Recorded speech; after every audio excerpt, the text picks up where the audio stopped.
All right, guys. So we definitely have AMD releasing the Zen 2 core architecture, and we're just going to go over some information here. Less than 10 minutes. All right, so we got a uptick 15% IPC, 2 times cache size, 2 times floating point. That's actually pretty good, and that's with the 7 nanometer architecture. So we got the stack, the 3700X, 3800X, 3900X, and the prices. Man, we got the 3900X versus the 9920X, which is direct. Pretty much competition with the 12 cores.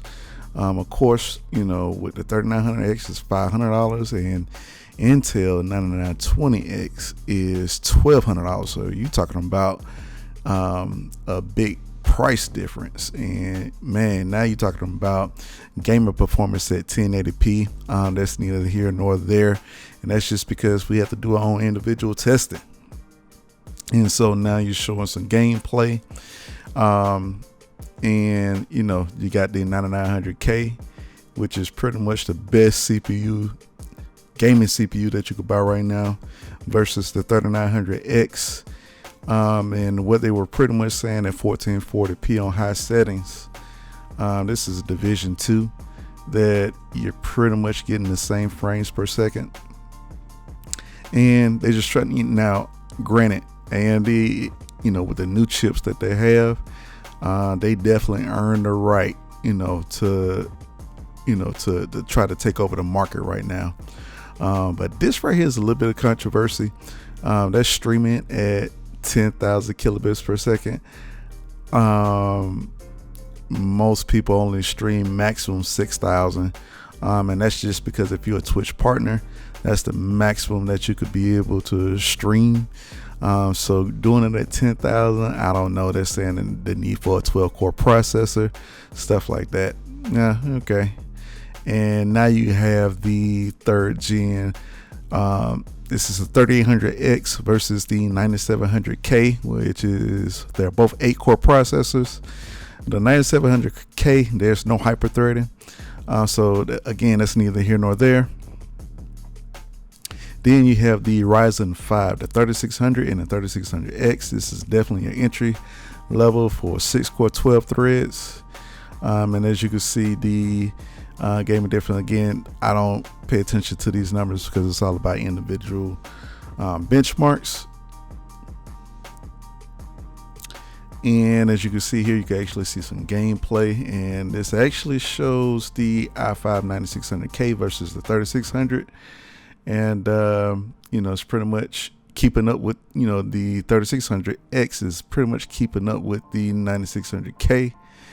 Again, these are 6-core processors, and this is at 1440p. Now here's the whole stack. 3900X is $499. That's something I'm definitely interested in taking a look at with the 12 cores. But they're going to announce something else that I want to take a look at as well. So now we're talking about Navi. And you got the RDNA architecture, 7 nanometers, faster clock speed, lower power. World's first PCIe 4.0 generation card. Yeah, that's a big deal. So they're saying you're able to get 1.25 times the performance per clock, 1.5 times performance per watt.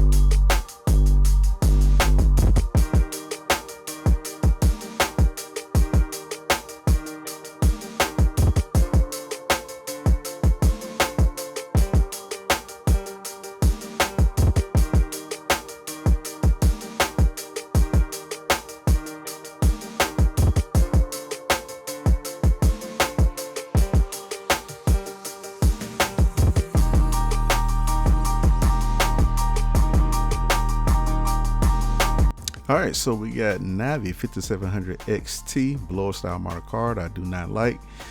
We got 9.75 teraflops, 8 gigabytes worth of memory, 1905 boost clock, 1755 game clock, 1605 base clock.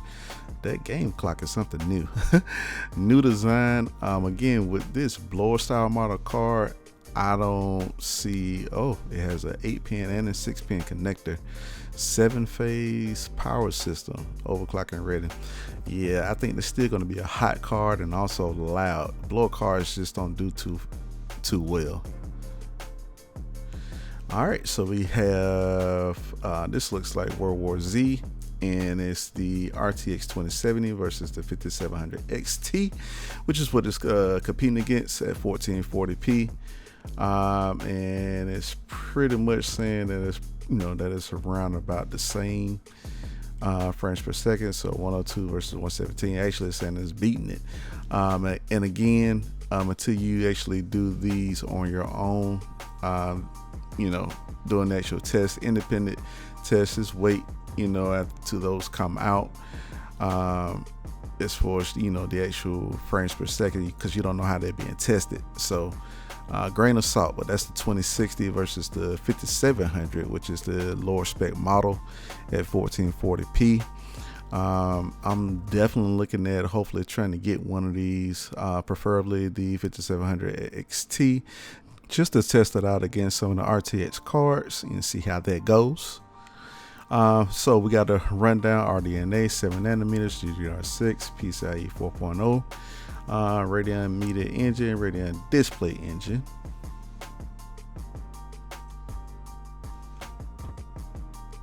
$1,449 versus $379, and man, those prices are kind of high, but we'll talk about that later. Now we have the anniversary edition, the 5700 XT, the 50th anniversary edition. Higher clock speeds, higher boost clocks, higher gain clocks, base clocks. $499. Don't know if that's worth it. And we have the Big Daddy. It's beyond 12 cores. The 3950X. This is 16 core, 32 threads, 4.7 boost clock, 3.5 base clock, 72 megabytes worth of total cache at 105 watts TDP for $749. That's freaking amazing. Intel is definitely in trouble.